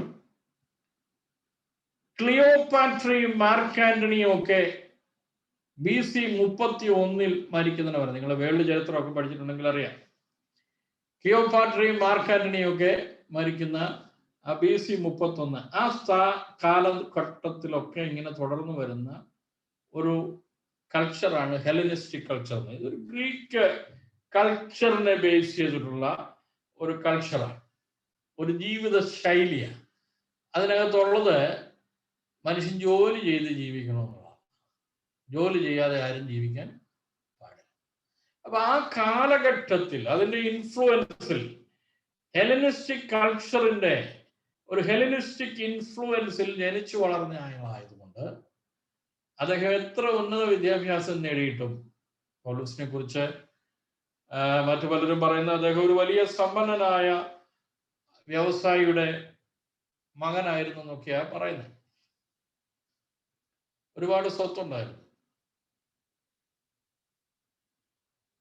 പക്ഷെ എന്നിട്ടും, അത്രയും വിദ്യാഭ്യാസം നേടിയിട്ടും, നമ്മുടെ ഭാഷ പറഞ്ഞാൽ നമുക്ക് മനസ്സിലാവുന്ന ഭാഷ പറഞ്ഞാൽ, അപ്പൻ ഒരുപാട് സമ്പാദിച്ചു വെച്ചിട്ടും തൻ്റെ ചെലവുകൾക്കായി, തൻ്റെ ജീവിതത്തിന് വേണ്ടി സ്വന്തം ഒരു തൊഴില് പഠിച്ച ആളാണ് പൗലോസ്. ഞാൻ വേദപുസ്തകത്തെ ഒരു പ്രത്യേക ആംഗിളിൽ കാണുകയും പഠിക്കുകയും വ്യാഖ്യാനിക്കുകയും ഒക്കെ ചെയ്യുന്നയാളാണ്. എല്ലാവർക്കും ഒരു പക്ഷെ അതിനോട് യോജിക്കാൻ പറ്റിയെന്ന് വരില്ല. അത് എൻ്റെ ഒരു വിഷയമല്ല, നോട്ട് മൈ പ്രോബ്ലം. അപ്പോ ദൈവത്തിന് ആക്ച്വലി എന്തെങ്കിലുമൊക്കെ ചെയ്യാൻ മടിയില്ലാത്തവരെ കൊണ്ടാണ് ദൈവം വല്ലതും ചെയ്യുക. നിങ്ങളിൽ എത്ര പേർക്ക് ആ വിശ്വാസം ഉണ്ടെന്ന് എനിക്കറിഞ്ഞൂടാ. ദൈവത്തിന് മടിയന്മാരെ വേണ്ട. വെറുതെ കലുങ്കെ കുത്തിയിരുന്ന് വർത്താനം പറയുന്നവനെ അല്ല ദൈവത്തിന് വേണ്ടത്. നിങ്ങളുടെ കഴിവിനനുസരിച്ച് പ്രവർത്തിക്കാൻ തയ്യാറുള്ളവരെയാണ് ദൈവത്തിന് വേണ്ടത്. ഇനി യേശു ശിഷ്യന്മാരെ തെരഞ്ഞെടുത്ത് നോക്കിയെന്ന് ആലോചിച്ച് നോക്കി. അവരിൽ ചിലരൊക്കെ കീറിയ വല നന്നാക്കിക്കൊണ്ടിരിക്കുകയായിരുന്നു, വെറുതെ ഇരിക്കല്ലായിരുന്നു. അവർക്കറിയാവുന്ന ഒരു പണിയുണ്ട്, മീൻപിടുത്തം. ആ മീൻ പിടിക്കാൻ പോകണമെങ്കിൽ മീൻ പിടിച്ചു കഴിയുമ്പോൾ ഒരു പ്രാവശ്യം അല്ല 2 പ്രാവശ്യം ഇട്ട് കഴിയുമ്പോൾ വലയുടെ കണ്ണികളൊക്കെ പൊട്ടിപ്പോകാൻ സാധ്യതയുണ്ട്. കാരണം കടലിലുള്ള എന്തൊക്കെ സാധനം ഇതിനകത്ത് കയറും നമുക്ക് പറയാൻ പറ്റത്തില്ല. പക്ഷെ അടുത്ത പ്രാവശ്യം വീശാൻ പോകുന്നതിന് മുമ്പ്, വലയിടാൻ പോകുന്നതിന് മുമ്പ് അവൻ തൻ്റെ ആ വലിയ വലയുടെ ഓരോ കണ്ണിയും നോക്കിയിട്ട് ടെൻറ്റ് ചെയ്യേണ്ടവനെ ടെൻറ്റ് ചെയ്യും. കെട്ടിമുറുക്കേണ്ടതിനെ കെട്ടിമുറുക്കും, ഇഴയാകുന്നതിനെ ഇഴ അടുപ്പിക്കും, നന്നാക്കും. യേശു ശിഷ്യന്മാരെ വിളിച്ചപ്പോൾ വലിയ വീട്ടിലെ ഒന്നും ചെയ്യാതെ മടിയന്മാരായിരിക്കുന്നവരെ അല്ല യേശു വിളിച്ചത്. ചെറിയ പടകിൽ ഇരുന്നു കൊണ്ട് വല നന്നാക്കുന്ന, തങ്ങളെ അറിയാവുന്ന പണി ചെയ്തുകൊണ്ടിരുന്നവരെയാണ് യേശു വിളിച്ചത്. No matter what you are doing, നിങ്ങൾ എന്ത് ചെയ്യുന്നു എന്നുള്ളത് ദൈവത്തിന് ഒരു വിഷയമല്ല, ചെയ്യുന്നു എന്നുള്ളതാണ് വിഷയം. യോഹന്നാന്റെ സുവിശേഷം 21-ാം അധ്യായത്തിലേക്കൊക്കെ വരുമ്പോൾ നമ്മളൊരു കാഴ്ച അവിടെ കാണുന്നുണ്ട്. ഈ പത്രോസ് യേശു സ്വർഗാരോഹണമൊക്കെ കഴിഞ്ഞു, അല്ലെങ്കിൽ യേശു മരിച്ചു ഉയർത്തെഴുന്നേറ്റു.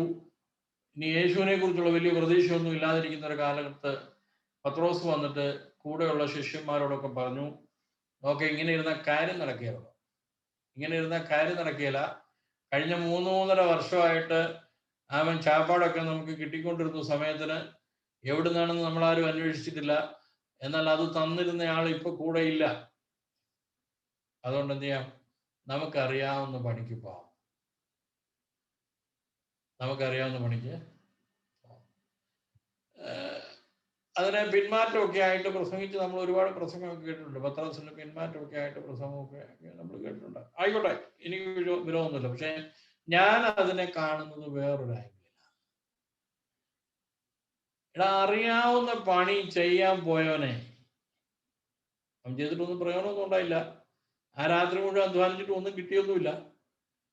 പക്ഷെ ദൈവത്തിനങ്ങ് ബോധിച്ചു, എന്റെ യേശുവിനങ്ങ് ഇഷ്ടപ്പെട്ടു. അതുകൊണ്ട് പിറ്റേ ദിവസം രാവിലത്തേക്കുള്ള ചാപ്പാടും കൊടുത്ത് അവനെ പുതിയ ദൗത്യം ഏൽപ്പിച്ചു. അവനോട് പറഞ്ഞു, ഇനി നീ എൻ്റെ ആടുകളെയൊക്കെ മേയിച്ചൊക്കെ നടന്നു പോകും, ഇനി തൽക്കാലം ഈ പണിക്കൊന്നും പോകണമെന്ന് പറഞ്ഞു. അല്ല, പിന്മാറ്റത്തിൽ പോയ പത്രോസിനെ യേശു കണ്ടം ചെയ്തില്ല. യേശു അവനെ മാറ്റി നിർത്തിയില്ല, ഒഴിച്ചു നിർത്തിയില്ല. നീ അങ്ങ് എന്നെ വിട്ട് പോയല്ലോ എന്നൊന്നും പറഞ്ഞ് യേശു ഒന്നും ചെയ്യാതെ അവന് പുതിയ റെസ്പോൺസിബിലിറ്റി, ഹയർ റെസ്പോൺസിബിലിറ്റി ഏൽപ്പിക്കുകയായിരുന്നു. ഞാൻ പറഞ്ഞു വരുന്നത് വർക്കിന്റെ മഹത്വം, ജോലിയുടെ മഹത്വം ഞാൻ നിങ്ങളൊക്കെ ഒന്ന് മനസ്സിലാക്കണം. അത് നമ്മുടെ ക്രിസ്ത്യൻ കൾച്ചറിന്റെ ഭാഗമാകണം. അത് നമ്മുടെ ക്രിസ്ത്യൻ പഠിപ്പിക്കലിന്റെ ഭാഗമാകണം. ജോലി ചെയ്യരുതെന്നല്ല പിള്ളേരെ പഠിപ്പിക്കേണ്ടത്, ജോലി ചെയ്യണമെന്ന് തന്നെയാണ് പഠിപ്പിക്കേണ്ടത്. പൗലോസ്, ഞാൻ പറഞ്ഞല്ലോ, ടെന്റ് മേക്കിങ്ങും ലെതർ വർക്കും ഒക്കെ പഠിക്കാനുള്ള സാഹചര്യം, ആ ഹെല്ലനിസ്റ്റിക് കൾച്ചറിന്റെ ഇൻഫ്ലുവൻസ്, ആ ഗ്രീക്ക് സംസ്കാരത്തിന്റെ ഇൻഫ്ലുവൻസ് അദ്ദേഹത്തിന് നന്നായിട്ടുണ്ടായിരുന്നു. നിങ്ങൾക്ക് അപ്പോസ്തല പ്രവൃത്തികളുടെ പുസ്തകം 26-ാമത്തെ അധ്യായം 10-ാമത്തെ വാക്യം വായിക്കുമ്പോൾ, സെനദ്രീം സംഘത്തിന്റെ അംഗമായിരുന്നു പൗലോസ് എന്നാണ് പറയുന്നത്. സെനദ്രീം സംഘത്തിന്റെ അംഗമാണ് എന്നൊക്കെ പറയുന്നുണ്ട്. എന്നാൽ ഫിലിപ്പ്യ ലേഖനം 3-ാം അധ്യായം 5-ാമത്തെ വാക്യം, ഫിലിപ്പിയർ 3:5, ഇതൊക്കെ നിങ്ങൾ നോട്ടിനകത്ത് ഇതൊക്കെ വരും, നിശ്ചയമായിട്ടും വരും. എങ്കിലും നിങ്ങൾ ലെക്ചർ നോട്ട് എഴുതിയെടുക്കുന്നവരാണെങ്കിൽ എഴുതിയെടുക്കണം. ഫിലിപ്പിയർ 3:5 തന്റെ പദവികളെ കുറിച്ച് പറയുമ്പോൾ ഈ ഒരു പ്രത്യേക പദം അവിടെ ഉപയോഗിക്കുന്നില്ല. സന്നദ്രീം സംഘത്തിന്റെ അംഗമായിരുന്നു എന്നുള്ള കാര്യം ഫിലിപ്പ് ലേഖനത്തിൽ അവിടെ ഉപയോഗിച്ച് കാണുന്നില്ല. ഇതൊക്കെ പിൽക്കാലത്ത് തർക്കമായി വരാൻ സാധ്യതയുണ്ട്. നിങ്ങൾ ബൈബിൾ പഠിച്ചിട്ട് ശുശ്രൂഷ മണ്ഡലങ്ങളിലേക്ക് ഇറങ്ങുമ്പോൾ പൗലോസ് കല്യാണം കഴിച്ചതായിരുന്നോ എന്നൊരു ചോദ്യം വരാം, നിങ്ങളെ ഫേസ് ചെയ്യാം. പൗലോസ് കല്യാണം കഴിച്ചതായിരുന്നു എന്ന് ചോദിച്ചാൽ ആയിരുന്നു ആർക്കറിയാം അല്ലേ? അപ്പൊ വേദപുസ്തകത്തിൽ പൗലോസ് കല്യാണം കഴിച്ചതായിരുന്നു എന്നൊന്നുള്ള തെളിവുകളൊന്നുമില്ല. പറയാനുള്ള കാരണം ഇതാണ്, ഞാൻ മുമ്പേ പറഞ്ഞ അപ്പോസ്തല പ്രവൃത്തികളുടെ വാക്യം, സന്നദ്രീം സംഘത്തിന്റെ അംഗമായിരിക്കണമെങ്കിൽ വിവാഹിതനായിരിക്കണം, ഏകഭാര്യയുടെ ഭർത്താവായിരിക്കണം എന്നൊക്കെയുള്ള ആ യഹൂദ പാരമ്പര്യം അനുസരിച്ച് നിശ്ചയമായിട്ടും അദ്ദേഹം വിവാഹിതനായിരിക്കാം എന്നൊരു കൂട്ടർ പറയുമ്പോൾ, ഫിലിപ്പി ലേഖനം 3-ാം അധ്യായത്തിൽ താൻ വഹിച്ച പദവികളെ കുറിച്ച് പറയുമ്പോൾ അവിടെ ഈ സന്നദ്രീം സംഘത്തിലെ അംഗമായിരുന്നു എന്നുള്ള കാര്യം പറഞ്ഞിട്ടില്ല. അപ്പം അവിടെ തന്നെ അതൊരു തർക്ക വിഷയമായിട്ട് വരിക. എന്താണ് അങ്ങനെ വരാനുള്ള കാരണം? അപ്പൊ നമ്മളെ സംബന്ധിച്ചിടത്തോളം പൗലോസ് കല്യാണം കഴിച്ചോ ഇല്ലയോ എന്നുള്ളതൊരു വിഷയമല്ല. സന്നദ്രീം സംഘത്തിന്റെ അംഗമായിരുന്നോ ഇല്ലയോ എന്നുള്ളത് നമുക്കൊരു വിഷയമല്ല. നമുക്ക് ഗാദർ ചെയ്യാവുന്ന ഇൻഫർമേഷൻ നമ്മൾ ഗാദർ ചെയ്തിട്ട് ഒരു വ്യക്തിയെ കുറിച്ച് നമ്മൾ അങ്ങ് പഠിക്കുക. ഇനി മാനസാന്തരത്തിന് മുമ്പ് ഈ ശൗൽ എന്ന് പറയുന്ന ഈ ചെറുപ്പക്കാരൻ യേശുവിനെ കണ്ടുമുട്ടുന്നതിന് മുമ്പ്, നമ്മുടെ സമയം തീരാൻ പോകുന്നു, യേശുവിനെ കണ്ടുമുട്ടുന്നതിന് മുമ്പ്, മാനസാന്തരത്തിന് മുമ്പ് ഇദ്ദേഹം എന്താ ചെയ്തേ? സഭയെ മുടിക്കാൻ, നശിപ്പിക്കാൻ, യേശുവിന്റെ മാർഗക്കാരെ ഇല്ലായ്മ ചെയ്യാൻ, യെരുശലേമിൽ നിന്ന് പുരോഹിതന്മാരുടെ അടുക്കൽ നിന്ന് അധികാരപത്രമൊക്കെ വാങ്ങി ഇറങ്ങിത്തിരിച്ച ഒരു ചരിത്രം പൗലോസ് അല്ലെങ്കിൽ ശൗലിനുണ്ട്. സ്തെഫാനോസിനെ കല്ലെറിഞ്ഞു കൊല്ലുന്ന ആ ഭാഗം വായിക്കുമ്പോൾ, അപ്പോസ്തല പ്രവൃത്തികളുടെ പുസ്തകത്തിൽ സ്തെഫാനോസിനെ കല്ലെറിഞ്ഞു കൊല്ലുന്ന ആ ഭാഗം വായിക്കുമ്പോൾ വസ്ത്രങ്ങളെല്ലാം കൊണ്ട് സൂക്ഷിച്ചുകൊണ്ടിരുന്ന ശൗൽ എന്ന് പറയുന്ന ഒരു ചെറുപ്പക്കാരനെ കുറിച്ച് അവിടെ പറയും. നിങ്ങൾ അപ്പോസ്തല പ്രവൃത്തികളുടെ പുസ്തകത്തിൽ ആ വാക്യങ്ങളൊക്കെ വായിച്ചാൽ മതി. അവിടെ അവർ തങ്ങളുടെ വസ്ത്രമൊക്കെ ശൗൽ എന്ന് പറയുന്ന ഒരു ചെറുപ്പക്കാരനെ ഏൽപ്പിച്ചു. അപ്പൊ ആ ശൗല് നമ്മൾ ഈ പറയുന്ന കഥാപാത്രം തന്നെയാണ്, പൗലോസ് തന്നെയാണെന്നാണ് ഒരു കൂട്ടം ആൾക്കാർ അഭിപ്രായപ്പെടുന്നത്. അപ്പൊ പുള്ളി അത്ര യേശുവിനെതിരെ, യേശുവിന്റെ മാർഗക്കാർക്കെതിരെ അത്ര ശക്തമായിട്ട് നിന്ന ആ ഒരു വ്യക്തിയാണ് പൗലോസ് അല്ലെങ്കിൽ ശൗൽ. ഈ മാർഗത്തെ ഇല്ലായ്മ ചെയ്യാനായിട്ട് ഇറങ്ങിത്തിരിച്ചാണ്.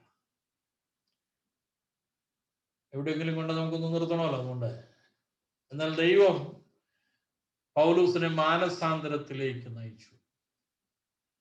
പൗലോസിന്റെ മാനസാന്തരത്തിന്റെ അക്കൗണ്ട് ഒക്കെ ഭയങ്കരമാണ്.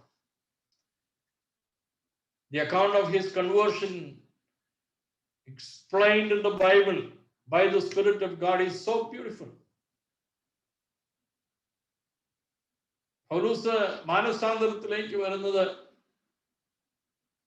യേശുവുമായിട്ടുള്ള ഒരു ഡയറക്റ്റ് ഹെഡ് ഓൺ കൊളിഷൻ, ഒരു ഡയറക്റ്റ് എൻകൗണ്ടറിലാണ് വരുന്നത്. പൗലോസിന് ശബ്ദം കേൾക്കുന്നുണ്ട്, ശൗലേ ശൗലേ നീ എന്നെ ഉപദ്രവിക്കുന്നത് എന്ത്? ശബ്ദം കേട്ടു, ആളെ കണ്ടില്ല. ശൗലേ ശൗലേ നീ എന്നെ ഉപദ്രവിക്കുന്നത് എന്തെന്നൊരു ചോദ്യം. ആ ചോദ്യത്തിന് മുമ്പിൽ എല്ലാ തൻ്റെ അറിവുകളും, ന്യായപ്രമാണത്തിലുള്ള തൻ്റെ അറിവുകളെല്ലാം അടിയറവ് വെച്ചിട്ട്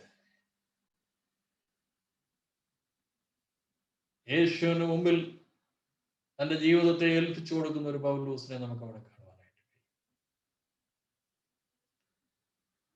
അന്നൊരു വലിയ മാനസാന്തരം, ഒരു കൺവേർഷൻ ഉണ്ടായി, റിയൽ കൺവേർഷൻ. സഭയെ പീഡിപ്പിച്ച പൗലൂസ് പിന്നീട് നമ്മൾ കാണുന്നത് സഭയ്ക്ക് വേണ്ടി പീഡ അനുഭവിക്കുന്ന പൗലൂസായിട്ടാണ്. ദൈവം ഒരു മനുഷ്യനിൽ ഒരു മാറ്റം വരുത്തിയാൽ, ദൈവം ഒരു മനുഷ്യനെ രൂപാന്തരപ്പെടുത്തിയാൽ, അവന്റെ രൂപാന്തരം എങ്ങനെ ആയിരിക്കും എന്നുള്ളതിന് വ്യക്തമായ തെളിവാണ് പൗലൂസിന്റെ ജീവിതം.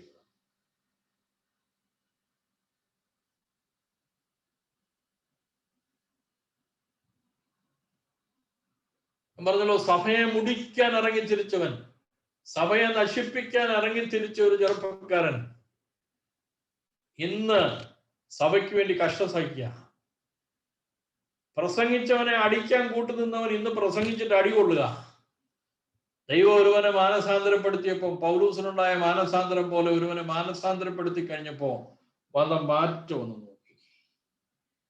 അപ്പൊ മാനസാന്തരത്തിന് മുമ്പുള്ള ശൗൽ അല്ലെങ്കിൽ പൗലൂസും മാനസാന്തരത്തിന് ശേഷമുള്ള പൗലൂസും വ്യക്തമായി വ്യത്യാസമുള്ള, വ്യക്തമായ മാനസാന്തരം സംഭവിച്ചയാണ്. നമ്മൾ ഒരു കാര്യം ശ്രദ്ധിക്കണം. ഒരു വ്യക്തിയുടെ ജീവിതത്തിൽ യേശു വന്നാൽ ആ വ്യക്തി നിശ്ചയമായിട്ടും ഒരു ഡിഫറൻറ്റ് വ്യക്തിത്വമായിട്ട് മാറും. വ്യക്തമായ വ്യത്യാസം ഉണ്ടാകും. Conversion is real conversion. മാനസാന്തരം എന്ന് പറയുന്നത് വ്യക്തമായ മാനസാന്തരത്തിലേക്ക് ദൈവം അവനെ നയിക്കും. ആമേൻ. ദൈവം എന്നെയും നിങ്ങളെയും കുറിച്ച് ആഗ്രഹിക്കുന്നതാണ് കേട്ടോ. നാം ഒരു പുതുവഴിയിൽ നടക്കുവാൻ, കഴിഞ്ഞ നാളുകളെ വിട്ടെറിഞ്ഞിട്ട് അറിഞ്ഞ സത്യത്തിന് വേണ്ടി വീറോടെ നിൽപ്പാൻ, ദൈവം വിളിച്ചിറക്കിയ സത്യത്തിന് വേണ്ടി വീറോടെ നിൽപ്പാൻ ദൈവം എന്നെയും നിങ്ങളെയും കുറിച്ച് ആഗ്രഹിക്കുകയാണ്. നമുക്ക് ദൈവസന്നിധിയിൽ അതിനായിട്ട് ഇന്ന് രാത്രി ഏൽപ്പിക്കാം. ഞാൻ എൻ്റെ വാക്കുകളെ ചുരുക്കാൻ പോവുകയാണ്. ഒരു പ്രത്യേക അനൗൺസ്മെന്റ് നടത്തി പ്രാർത്ഥിക്കുവാനായിട്ട് ഞാൻ താല്പര്യപ്പെടുന്നു. Samuel memorial international charitable trust എന്ന് പറയുന്ന ഒരു ഓർഗനൈസേഷൻ, നമ്മുടെ വാത്സല്യ ബ്രദർ അബു ജോണിന്റെയും ഷീനയുടെയും ഏറ്റവും ഇളയ പൈതലായിരുന്നു സാമുവൽ. വളരെ ചെറുപ്രായത്തിലെ കർത്തൃസന്നിധിയിലേക്ക് മാറ്റപ്പെട്ടു. 10 മാസം 11 മാസം പ്രായമുള്ളപ്പോൾ ആ കുഞ്ഞ് നിത്യതയിലേക്ക് മാറ്റപ്പെട്ടു. ആ കുഞ്ഞിന്റെ പേരിലുള്ള ട്രസ്റ്റാണ് Samuel memorial international charitable trust. ആ ട്രസ്റ്റിന്റെ പേരിൽ കുട്ടികൾക്കായിട്ടുള്ള ഒരു ഹോം, കുട്ടികളെ നന്നായി നോക്കുവാനും വളർത്തുവാനുമുള്ള ഒരു ഹോം മാവേലിക്കരയിൽ തുടങ്ങുവാൻ ആഗ്രഹിച്ചുകൊണ്ട് അതിനുവേണ്ടി അല്പം വസ്തു വാങ്ങാനായിട്ട് നമ്മൾ തീരുമാനിച്ചിരിക്കുകയാണ്. വസ്തു പോയി കണ്ടു, വസ്തുവിന്റെ ഉടമസ്ഥനുമായിട്ട് സംസാരിച്ചു, വിലയൊക്കെ ഒരു ധാരണയിലെത്തിയിട്ടുണ്ട്. നമുക്ക് ആ വസ്തു തരുന്നയാളാണ് നമ്മൾ ആരംഭത്തിൽ പ്രാർത്ഥിച്ച ബിനു വർഗീസ് എന്ന് പറയുന്ന ആ മാന്യദേഹം. അദ്ദേഹത്തെ ഓർത്തും പ്രാർത്ഥിക്കണം. ഒരു നല്ല പർപ്പസിന് വേണ്ടി നാം ഇറങ്ങിത്തിരിക്കുമ്പോൾ ഒരു തടസ്സവും കൂടാതെ അതെല്ലാം ഭംഗിയായി ചെയ്തു തീർക്കുവാൻ സ്വർഗത്തിലെ ദൈവം സകല മുഖാന്തരങ്ങളും ഒരുക്കേണ്ടതിന്, എല്ലാ തടസ്സങ്ങളും നീങ്ങേണ്ടതിന് നിങ്ങളേവരും നിങ്ങളുടെ വ്യക്തിപരമായ പ്രാർത്ഥനയിൽ പ്രാർത്ഥിക്കണമേ എന്ന് ഞാൻ നിങ്ങളോട് അപേക്ഷിക്കുന്നു. നമുക്ക് ഇന്ന് രാത്രി നാം ചിന്തിച്ച വിഷയങ്ങൾ പൗലൂസിനെ കുറിച്ച് മാത്രമാണ് നമ്മൾ പഠിച്ചത്. പൗലൂസ് ആരായിരുന്നു എന്നും പൗലൂസിന്റെ ജനനം എവിടെയായിരുന്നു എന്നും പൗലൂസിന്റെ ആ പശ്ചാത്തലം, കൾച്ചറൽ ബാക്ക്ഗ്രൗണ്ട് ഏതായിരുന്നു എന്നും പൗലൂസ് മാനസാന്തരത്തിന് മുമ്പ് എങ്ങനെയായിരുന്നു എന്നും മാനസാന്തരത്തിന് ശേഷം എങ്ങനെയായിരുന്നു എന്നും ചുരുക്കമായിട്ട് നമ്മൾ ചിന്തിച്ചു. കർത്താവ് അനുവദിച്ചാൽ അടുത്ത ക്ലാസ്സിൽ നമുക്കിതിന്റെ ബാക്കി ഭാഗങ്ങൾ ചിന്തിക്കാം. ദൈവമായ കർത്താവ് നമ്മെ സഹായിക്കട്ടെ. നമ്മുടെ കണ്ണുകളെ അടയ്ക്കാൻ നമുക്ക് പ്രാർത്ഥിക്കാം.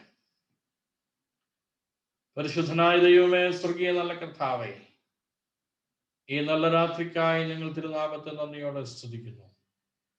ഇന്ന് രാത്രി ഈ ക്ലാസ്സിൽ പങ്കെടുത്ത എല്ലാ ദൈവജനത്തെയും ഓർത്ത്, ദൈവക്കുഞ്ഞുങ്ങളെ ഓർത്ത്, ഞങ്ങളുടെ വാത്സല്യ സഹോദരി സഹോദരന്മാരെ ഓർത്ത് ഞങ്ങൾ നന്ദിയോടെ ദൈവത്തെ സ്തുതിക്കുന്നു. കർത്താവെ, റോമാലേഖനത്തിന്റെ പഠനം ഞങ്ങൾ ഇന്ന് ആരംഭിച്ചതാണ്. ഞങ്ങൾ റോമാലേഖനത്തിലേക്ക് കടന്നില്ല കർത്താവെ. ഞങ്ങൾ പൗലോസിനെ കുറിച്ച് ചുരുക്കമായി ചിന്തിച്ചു. ഞങ്ങൾ റോമാലേഖനത്തിന്റെ ചിന്തകളിലേക്ക് കടക്കുമ്പോൾ സ്വർഗത്തിലെ ദൈവം ഞങ്ങളെ അതിശയകരമായി, അത്ഭുതകരമായി, സമൃദ്ധിയായി അനുഗ്രഹിക്കുന്ന ദൈവമാകയാൽ നന്ദിയോടെ. ഞങ്ങൾ പഠിക്കുന്ന പുതിയ അറിവുകളും ചിന്തകളും ഞങ്ങളുടെ ജീവിതത്തിൽ ഏറ്റവും ധന്യമായി തീരുവാൻ കർത്താവ് സഹായിക്കണമേ. അബൂബ്രദറിനെയും കുടുംബത്തെയും ഓർത്ത് പ്രാർത്ഥിക്കുന്നു. ഞങ്ങളുടെ മറ്റ് എല്ലാ ഫാക്കൽറ്റി മെമ്പേഴ്സിനെയും ഓർക്കുന്നു. ആരെങ്കിലും പ്രതികാല രോഗികളായിരിക്കുന്നുവെങ്കിൽ സ്വർഗം സൗഖ്യമാക്കേണ്ടതിനായി പ്രാർത്ഥിക്കുന്നു. ഞങ്ങളുടെ രജിസ്റ്റർ ചെയ്തിട്ടുള്ള ഞങ്ങളുടെ സ്റ്റുഡന്റ് ബോഡിക്ക് വേണ്ടി ഞങ്ങൾ പ്രാർത്ഥിക്കുന്നു കർത്താവേ. പലർക്കും ക്ലാസ്സുകളിൽ പങ്കെടുക്കുവാൻ കഴിയുന്നില്ലെങ്കിലും അവരവരായിരിക്കുന്ന ഇടങ്ങളിൽ സ്വർഗത്തിലെ ദൈവം ഐശ്വര്യമായി അനുഗ്രഹിച്ചതിന് ജനത്തെ വഴി നടത്തണമേ. ഈ രാത്രി ഞങ്ങളെ മുറ്റുമായി അനുഗ്രഹിച്ചുകൊണ്ട് സ്തോത്രം ക്രിസ്തുയേശുവിന്റെ വിലയേറിയ നാമത്തിൽ അപേക്ഷിക്കുന്നു. ഉദയതവും നീ കേൾക്കുമാറാകണമേ. ആമേൻ. Thank you so much. Thank you so much. Thank you, sir. Thank you so much. Thank you.